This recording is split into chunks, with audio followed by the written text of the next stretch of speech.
Okay. Good afternoon to everyone. Okay, my voice is reaching to you people? Fine. So let us begin with our today's class, and as we have to start with from the soil topic, I suppose. We have to begin our revision from the soil topic. Before that, whatever revision we did in the previous class yesterday, was there any problem to any one of you? I hope everybody has understood whatever was being explained or whatever was revised. Is there any doubt to anyone over there? Yes, Hariom, please unmute yourself. We have doubt from endocrine system. Endocrine system, I'll do the revision. Okay, Friday we'll be doing the revision of endocrine system. So let us begin, means move step by step. Whatever was explained, any doubt to anybody over there? No, ma'am. Mute yourself, beta.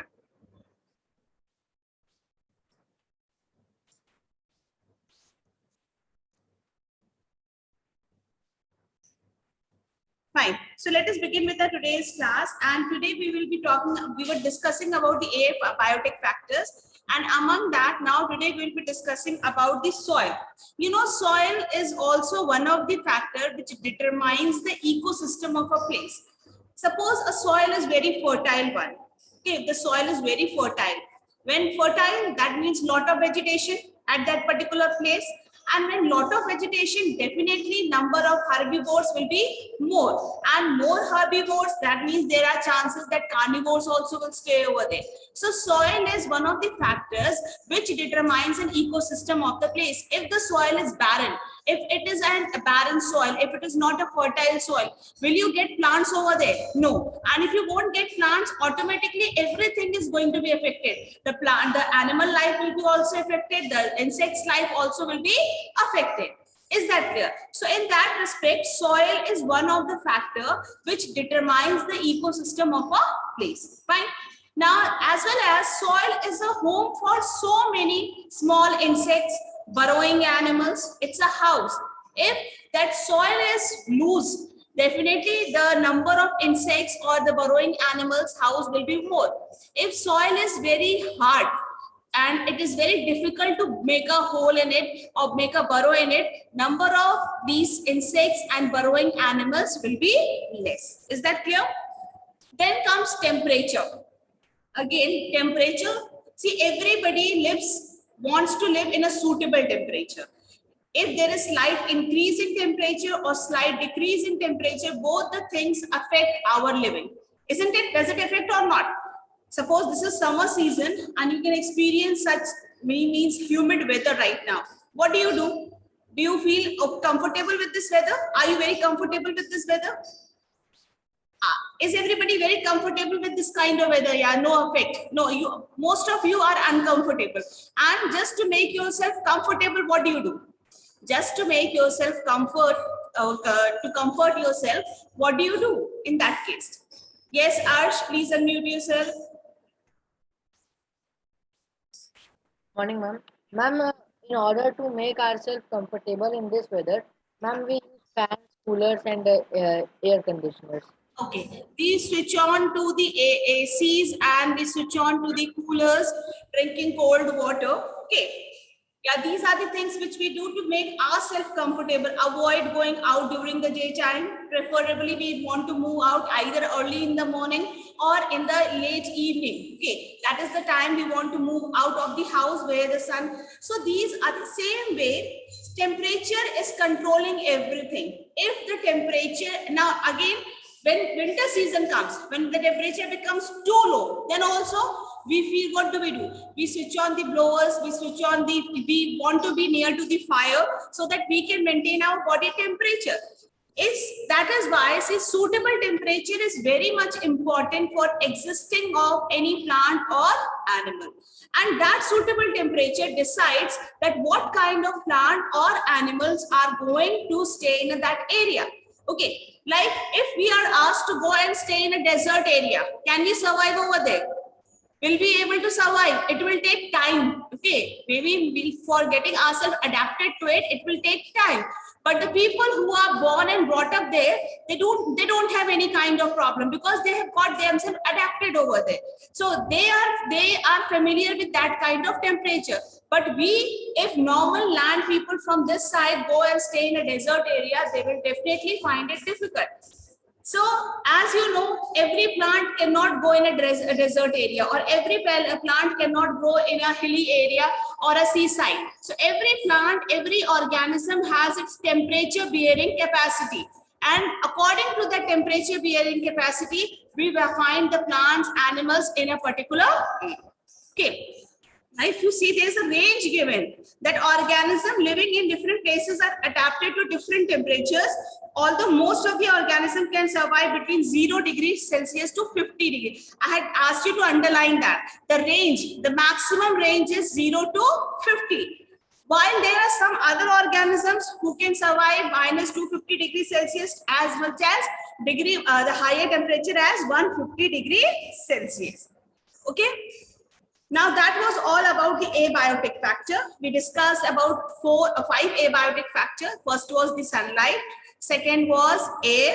Then we talked about water. We talked about soil, and we talked about temperature. Now moving on to the next topic, that is interaction between biotic and abiotic component. Who is going to explain me that? Who is going to explain? Same hands.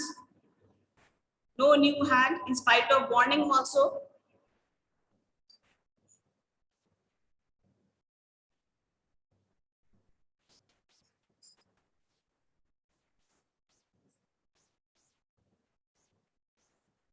I would like to take a record of these students who are there in this class. Shreya Singh, you are from which section? Just a second. Shreya, you are from which section, beta? Yeah, please unmute yourself. Miss 8A. 8A. Okay. Akansha, how many of you are from 8th? Those who have raised the hand. How many of you are from 8th?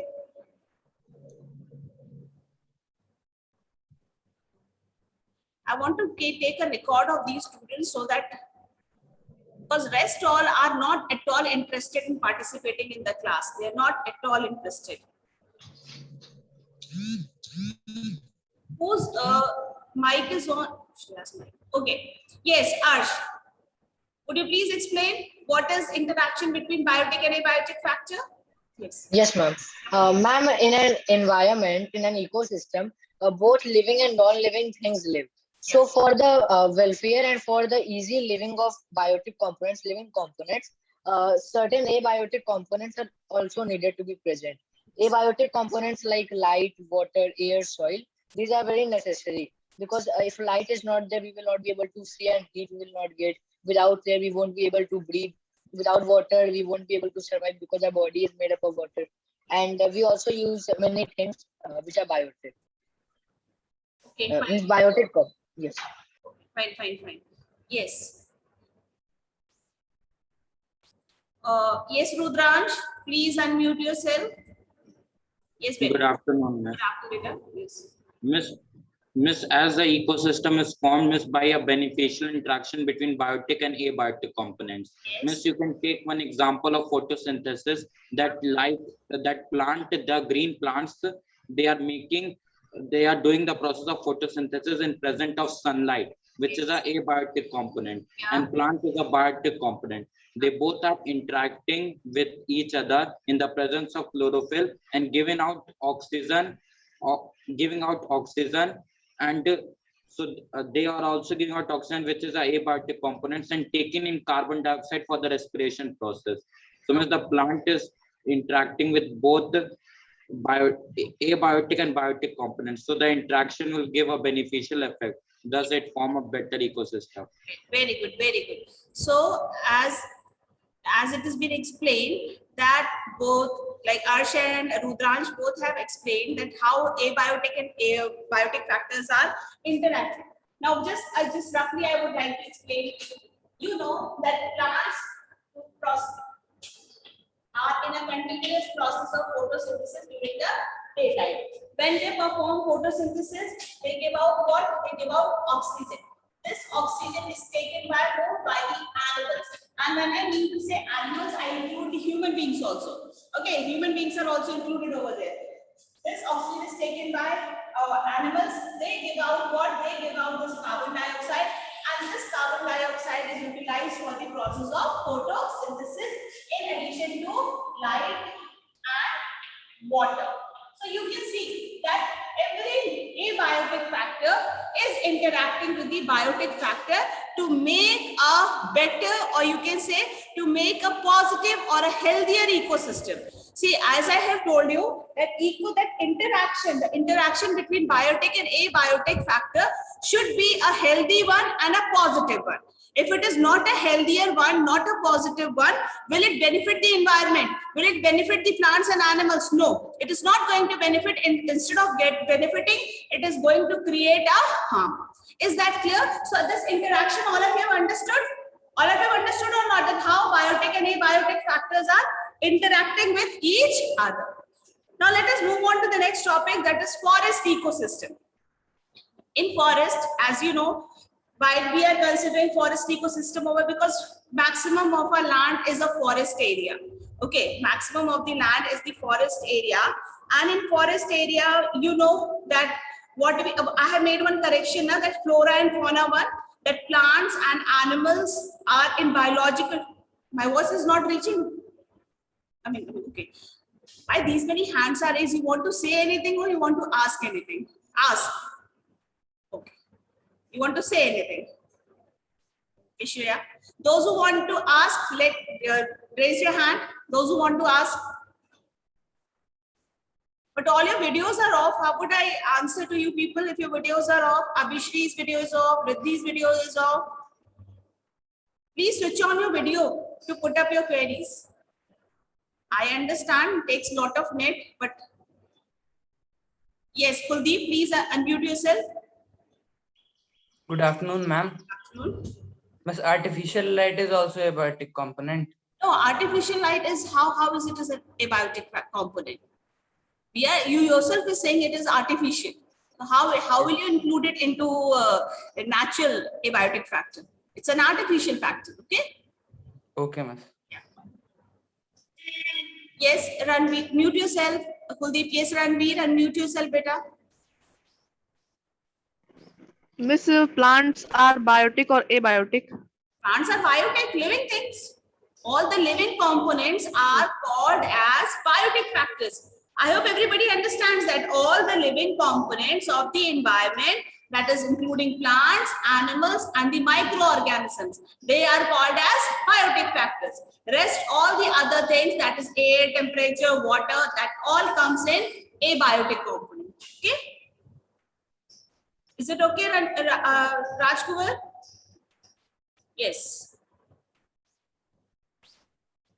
Yes, Costa, please unmute yourself. Yes, ma'am. Good afternoon. Good afternoon. Yes, ma'am. I want to ask that, ma'am, like food chain can be an example of interaction between biotic and abiotic components. Chain. Yes, ma'am. Yeah, it can be. It can be. You can So food web also. yeah, food web also. Okay. Thank you. Riddhi, please switch on your video, then only I am going to answer your question. Your hand is raised, but your video is not there. Yes, Rudransh, unmute yourself. Yes, Miss. Yeah. Miss, I want to ask that, Miss, what is the difference between that pyramid of a pyramid and the food chain and food web? Miss, food chain and food web difference, I know, but what is the difference Not between? representing the number. Is it representing the number? Food chain and food web is not representing the number, and pyramids are representing the numbers. Is that clear? Food chain and food web is only telling you who is getting eaten up by whom. They are telling you how the energy is flowing in the ecosystem from where to where. Okay, but the pyramids are telling you which organism is present in how much in number. Got it? Is it clear to you, Rudraj? Okay, fine. Just mute yourself better. Yes. Anyone else has any other doubt? No doubt. Yes. So as we were discussing about forest, forest first of all is an area which is non-fenced, which is not having any kind of boundary. Okay, there's no boundary to a forest, there is no fencing of the forest. That means there is entry from all sides and there is exit from all sides. Have you ever seen a forest with a gate? Have you ever seen a forest with a gate or a fences? No. So forest is an area which is a non-fenced area, giving entry and exit from all the sides. Now in forest, we have variety of plants, variety of microorganisms, variety of insects, as well as the animals. Now the plants are referred as flora. Okay, they are referred as flora, but as they have specifically written over here that plants of the forest are called as flora, no. Flora is a general term for all the plants. Okay, flora is a general terminology for all the plants. The same way, fauna is a general term for all the animals. Is that clear to you? Now, if we discuss about the different layer, the first layer is the emergent layer. If you see the diagram, they have shown emergent layer. Emergent layer means where new leaves are coming up. Okay, new branches and new leaves are coming up. Followed by it is a canopy. Canopy, you know, it's an interlocking of the branches which prevent like, which looks like a roof. Okay, interlocking of the branch. I hope everybody understands interlocking. Interlocking means this kind of connection, and when interlocking between the branches takes place due to the leaf, due to the heavy foliage, or you can say due to the branches, what happens?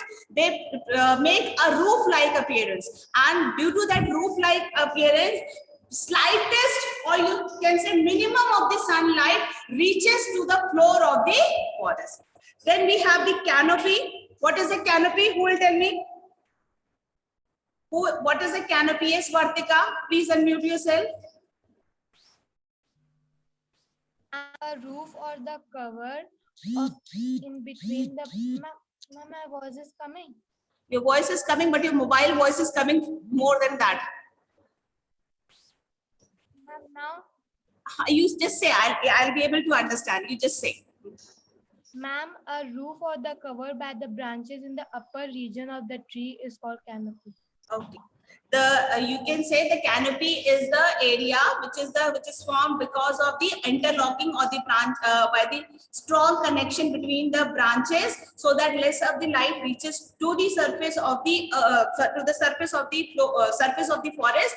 That is called as canopy. What is a crown? What is a crown? Yes, Vartika, please mute yourself. Yes. What is a crown? Akansha, please unmute yourself, beta. Yes, miss, the part, miss, after the stem, miss, which has branches is known as crown. Okay, the tree, if the tree after the stem, see, every tree attains little height and then it gives out the branches. Last time also I've explained to you this, that every tree attains a little height and then only the branches come out, and that is known as what? That is referred as crown. What is understory? Sunishtha, please unmute yourself, beta.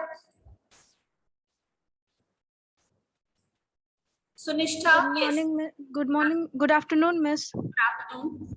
Miss, different horizon. Just a second. Means I don't understand, when you're attending the class, you are getting so much of time to show me heart emojis, laughing emojis. Is it sensible, beta?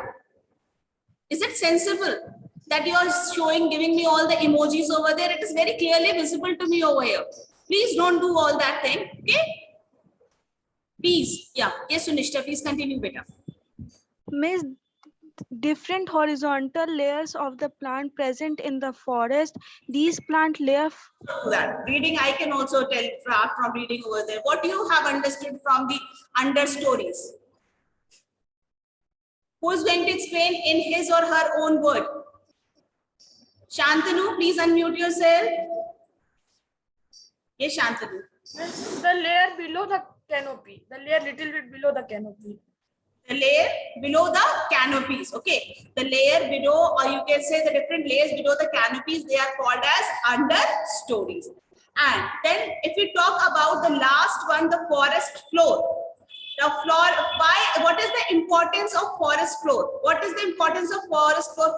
First of all, what is the forest floor and why it is so important? Sure, if you now you raise your leg also, I will not give you the chance to answer.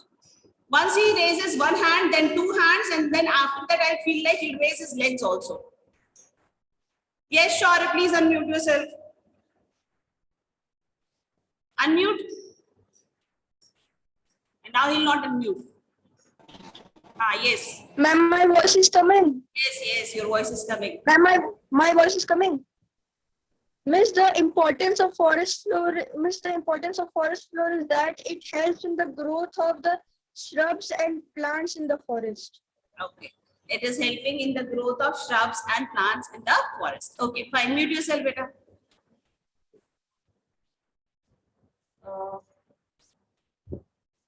Yes, Jillian, please unmute yourself. Miss, has he has said the answer. Miss, Miss, the decaying plant, decaying things are falling down into the forest floor, like fruits, seeds. They all are falling to the forest floor, and that is becoming big in this forest floor only. Miss, it is looking like dark color in the surface. So actually, what is for I means those who have raised their hand, they know it. What is a forest floor? Forest floor, you can say the bed of the forest. Okay, the bed of the forest, which is generally formed of the dried leaves, the rotten fruits, or the you can say the ripened fruits, the leaves, the twigs, the branches. All these make up the forest floor. And as these things are there on the floor, what happens when they start decaying? They turn into black color material, and that black color material is called as humus. And you know, humus is one of the factors which enriches the topsoil, and it is a good support for the growth of the plants. Okay, it is a very good supporter for the growth of the plants. So as a result, when too much of humus is present, more amount of plants or more amount of herbs and shrubs and grasses are going to grow up on the forest floor. When the number of these herbs, shrubs, grasses is more, as a result, it is a house for so many kinds of insects. Is that clear? Jillian, please mute yourself. Okay, it is a house for so many kinds of insects, variety of small creatures you are going to find in this particular forest floor. Okay, now anything else you want to say, you want to add to it? Yes, Costa, please unmute yourself, beta. Ma'am, I want to ask one thing. Just a second. Shashwat, voice not coming, Jillian photo is stuck. What message is that? You people will not, either you won't study and not let me wait. Yes, Costa, please continue. Ma'am, like the plant life in forest is called flora, animal life is called fauna. So ma'am, microorganism life is called? They will be included in fauna only. Animals only. Yeah, animals only. They will be included in the fauna category. Okay. Thank you, ma'am. Yes, these many people are having doubt. You have any doubt? Those who have doubt, keep your wait. Let your Hariom, doubt is there. Doubt is there. Nod your no. Divyanshu, doubt is there. Fine. So what as I've explained to you, what is forest floor and what is its importance. Now we talked about decomposers. Right now you are very well aware of this term decomposers. What fall into it and what are the activity of the decomposers. I know everybody knows that. You know it or not? You know it. So I'm not going to explain it once again. Now let us talk about the type of forest: tropical forest, temperate forest, and boreal forest. Everybody who's going to explain me about the tropical forest? Riddhi, please switch on your video. Riddhi Srivastav. Yes, Shreya, please unmute yourself, beta. Ritika, after that you will get the chance. Don't make face. Yes. Miss, the forests which are present near the equator and which consist of various varieties of plants and animals is called the tropical forest. Okay. See, what is the very striking feature of this tropical forest? If you see, they are near to the equator. That means they are getting a good amount of temperature, proper amount of sunlight. And when sunlight availability is more, definitely the photosynthesis more. That means more number of plants are there. So if you see, these forests are present near to the equator and they have the greatest biodiversity. Why greatest biodiversity?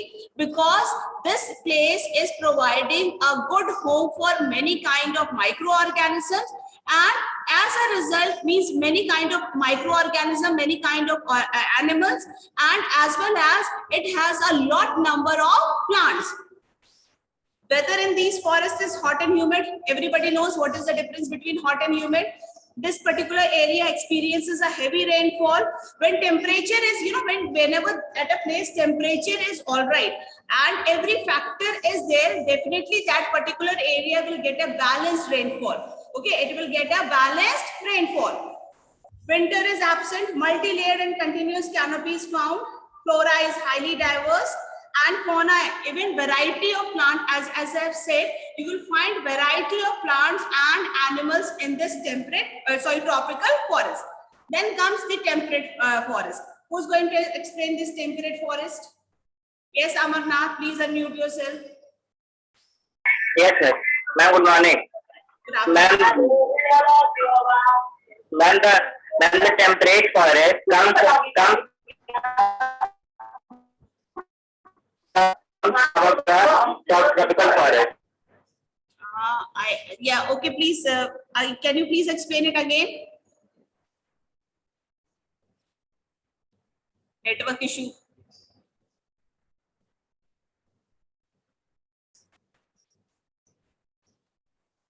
Where is Ritika? Ritika, are you there? Ritika Rajput? Where is she? Yes, Ritika. Yeah, unmute yourself. Good afternoon, ma'am. Good afternoon, beta. Yes, please explain. Ma'am, these forests are found above the tropical forest above the tropics, that means above the tropical forest, and tropics is Tropic of Cancer and Tropic of Capricorn. Yes. And they have well-defined climate and rain occurs only in spring and summer seasons. Winter experience snowfall and canopy is less dense in comparison to tropical forest. Okay. And now the last one, if we discuss boreal forest, that means which is found in the which area? In the means the polar regions. Okay, the South Pole and the North Pole. As a result, largest terrestrial biome are located in the North America and Eurasia. They have long winters and short summers. Temperature is generally low. Canopy is dense to moderate. Flora mostly comprises conifers with needle-like leaves such as fir, pine, and spruce. Fauna includes bats, woodpecker, hawk, moose, bear. It means that as those animals and those plants can only survive in this boreal forest, who can experience or who are ready to face this very low temperature. Is that clear? Now, the next topic is, before we move to the next topic, let me talk about this interdependence of organism. Now, who is going to explain each one to be symbiosis, parasitism, and predation? Symbiosis, who will explain? Same hands.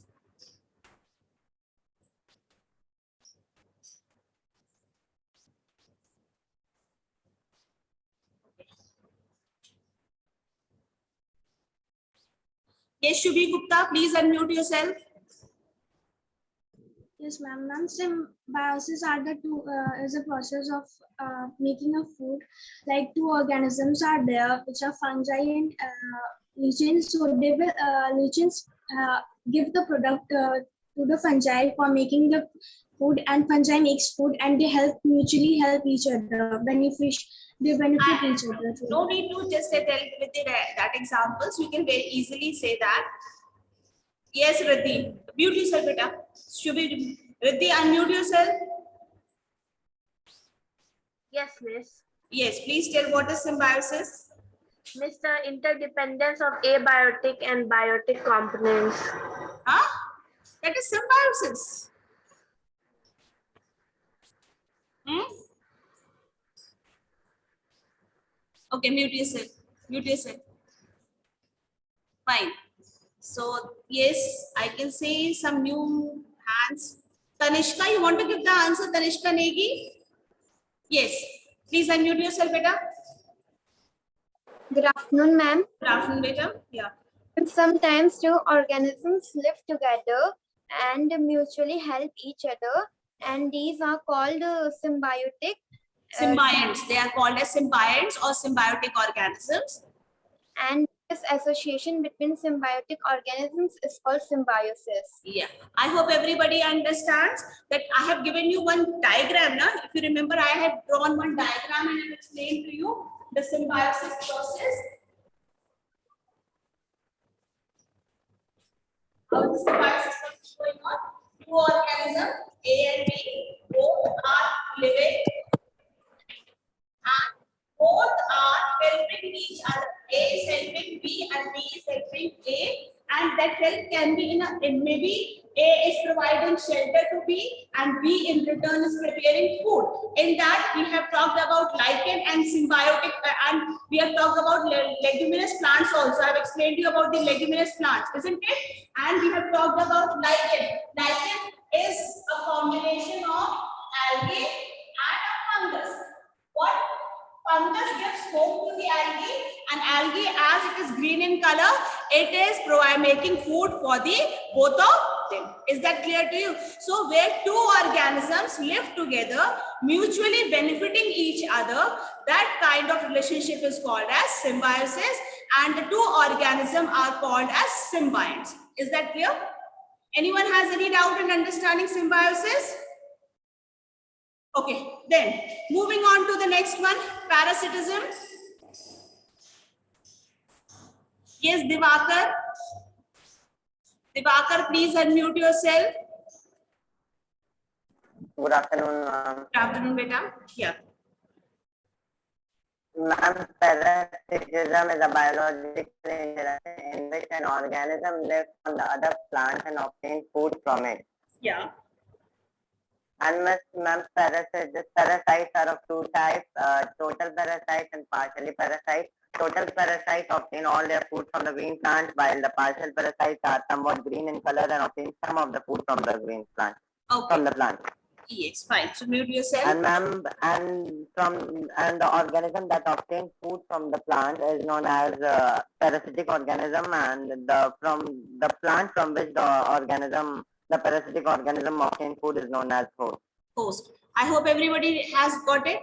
Whenever you are explaining parasitism, you have to explain first of all what is a parasitic organism. Parasitic organism means the organism which is living on the body of other organism, maybe inside or outside. It can be inside or outside, and taking nutrition from that organism is called a parasitic organism. Is that clear? Host, who is a host? The one on whom the parasite is living. Okay, the one on whom the parasite is living, that is called a host. And then I have also explained to you about ectoparasite and endoparasite. Did I explain to you ectoparasite? Ectoparasite, which is living on the skin, outer surface, and endoparasite, which is living inside. Then we have two terms over there, total parasite and partial parasite. Total parasite means the parasite who is totally taking the food from the host and finally making the host so weak, or even sometimes even letting the host to die. Okay, continuously, if you take on nutrition from one organism, that organism is going to be affected. So it can, when it is a total parasite, it leads to death of the host. Then what is a partial parasite? Partial parasite means who is capable of making some part of it is green in color, which is capable of making its own food. So it is not totally dependent on host. It is only dependent for some part of the food on the host. Then we have talked, there is a hostoria. What is hostoria? Parasites. Okay, parasites generally give out root-like suckers, or you can say root-like structures, and they insert it into the body of the host. For example, suppose this is the plant and this is the parasite. Okay,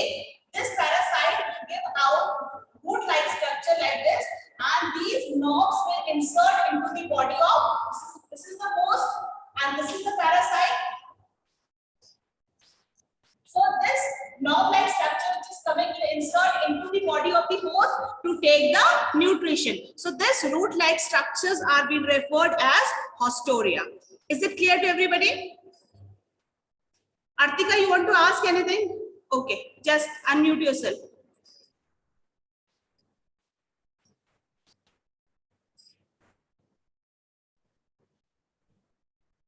Unmute. Yeah. Wait.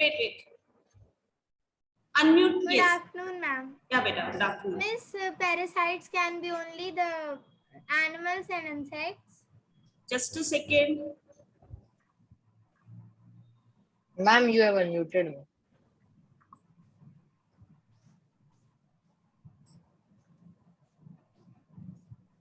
I think there is some problem.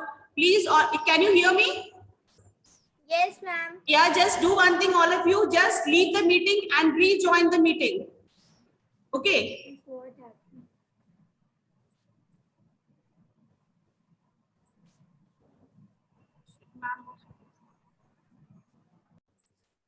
Okay, fine. It is there. Don't leave. Please join the meeting again. Join the meeting again. There was some network issue. Yeah.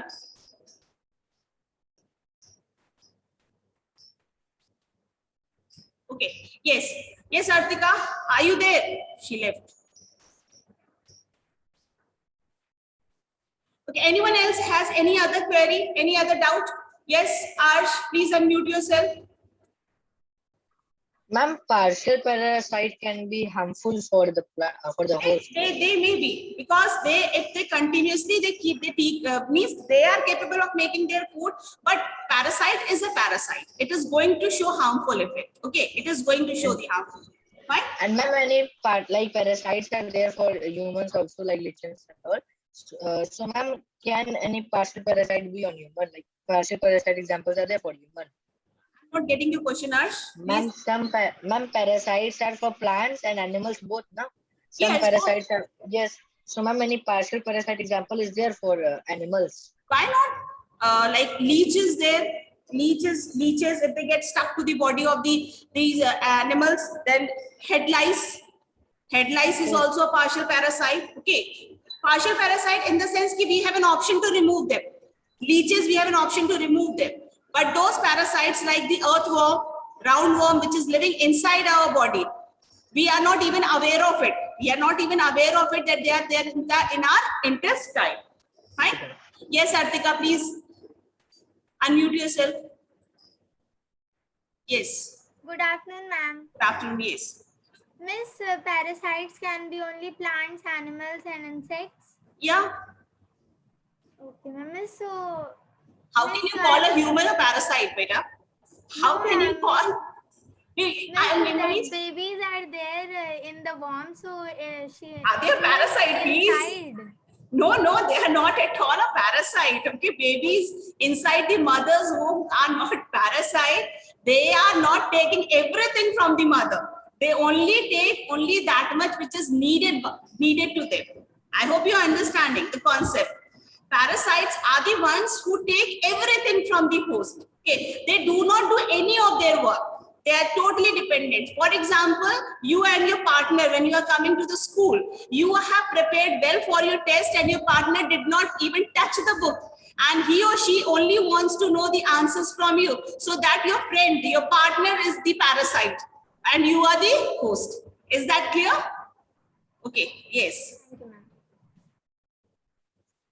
Still more hands are raised. Do you want to ask anything or should I move on further with the predation topic?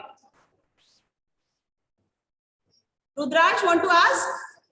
Let me finish today's means that whatever we have decided, then I'll definitely come to your question. Predation, as you know, in predation, we have a predator and we have a prey. Predator is the one who's attacking and prey is the organism which is getting attacked. Predator, what it does, it is not necessary that every time predator is killing the prey. Sometimes it makes the prey so weak that prey cannot fight for its survival and still the prey is alive and predators start eating that prey. Is that clear to you? So this kind of relationship is called as predation. Then I have explained you one more. Do you remember? Saprophytic relationship. Saprophytic relationship have explained to you. In saprophytic relationship, it was all about the decomposers or the saprophytes, which are feeding on the dead plants and animals. And they, in this process, when they are feeding on dead plants and animals, they are mixing their complex dead bodies into simple form or a mineral form, which is again utilized by the plant. Then energy flow in the ecosystem, you know it very well, that energy, already when I was explaining you food chain, I have explained to you that energy, maximum energy, who is having? Plant is having.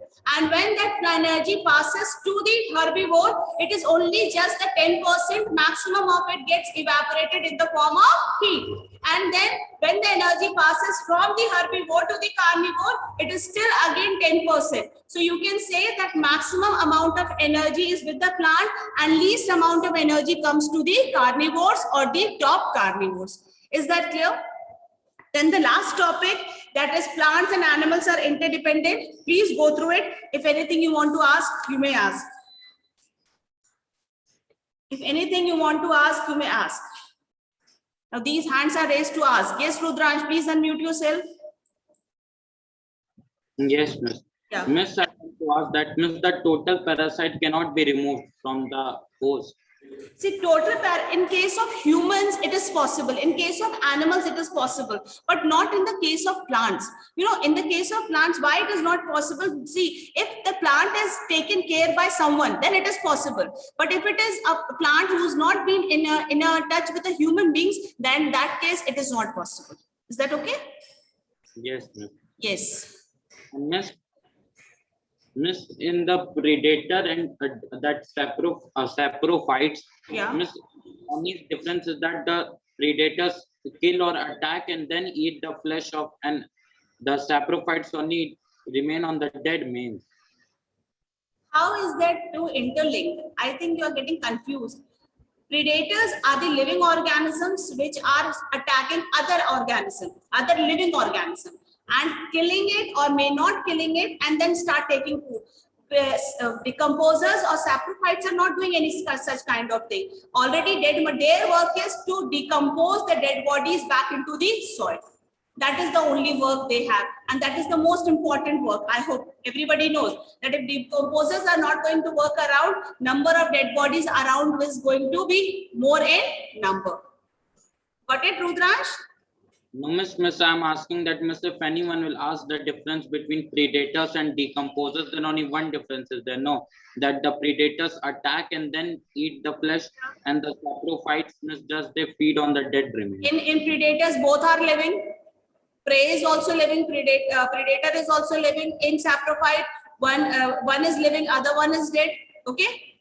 There they are eating, and there they are not eating, they are breaking, they are digesting, or they are dissolving, you can say. There in predation they are eating. I hope you understand, they are eating. And here in saprophytic relationship, they are breaking down or digesting the complex dead bodies into simpler form. Got it? So, miss, if they are digesting it, miss, then what benefit they are getting of that? Why not? When they are digesting, that means they are also getting a part of it now. They are also taking nutrition from dead bodies only now. Okay. Then, yes, Costa, please unmute yourself, beta. Ma'am, can humans call the predator because the one non-veg? Please, I'm not getting your question. Please repeat your question. Ma'am, can humans be a predator because the one? They are hunters. They are hunters. They are not predators. Have you ever seen any human going and attacking a lion and eating it? No, ma'am. Like, ma'am, fish is there. That is fishing. That is not predation. Ma'am, so ma'am, we kill the prey only, no? Attacking is different. Okay, that attacking is do you understand the meaning of attacking? Yes, ma'am. You know, and in fishing, do you attack on fishes? Do you directly jump into water bodies? No, ma'am. There's a difference now, please. Thank you, ma'am. Okay. Yes, Shubi, please unmute yourself. Ma'am, difference between decomposers and saprophytes. There's no difference between decomposers and saprophytes. I kept on telling you that. They are the same. They are the same thing. Why we call it, see, saprophytic, that is a relationship. That is an interaction. And decomposers, that means they are a part of, they are one of the part of the biotic factors. They are the component of biotic factors. And saprophytic is a relationship. Is it clear to you? Yes, ma'am. But decomposers decompose on the dead animals, so they make an interaction with them. Then only they decompose. No. That is the saprophytic relationship they are making. If you see, please, saprophytic, it is a relationship. And decomposers are one of the components. I hope everybody is understanding the difference. Are you understanding the difference between decomposers and saprophytic relationship? I'm talking about a relationship. What kind of relationship are existing in nature between plants and animals or between animals and animals? Okay, that is a saprophytic relationship. Decomposers, definitely they are part of biotic factors, so they will remain there. Okay, decomposers are one of the unit of biotic factors. Got it? Okay, ma'am. Yes, Kuldeep, please unmute yourself. Miss, in the process of symbiosis, Miss, can it be like this that two human beings living can be called? You people come to school, I'll tell you. You come to school. Two people living together, that is called symbiosis. Means everything you people are relating with human beings. Predation also human beings. Symbiosis also human beings. Everything human beings. Okay. Yes, Akansha, please unmute yourself. Miss, cultural components are the man-made environment. Miss, cultural component. Cultural component, yes, that is a man-made environment. Okay, it's a man-made environment. Fine. Yes, Hariom, that is the last question I'm going to answer. Yes, Hariom, please unmute yourself. Miss, in understory, miss, some amount of light is sunlight is there or no amount of light? Where? Miss, in understories. Some amount, very least amount of sunlight is there. Least. Yes. Miss, in exam, write least or no? Least you may write. Least you can write. Yes, Anupam Shukla, please unmute yourself.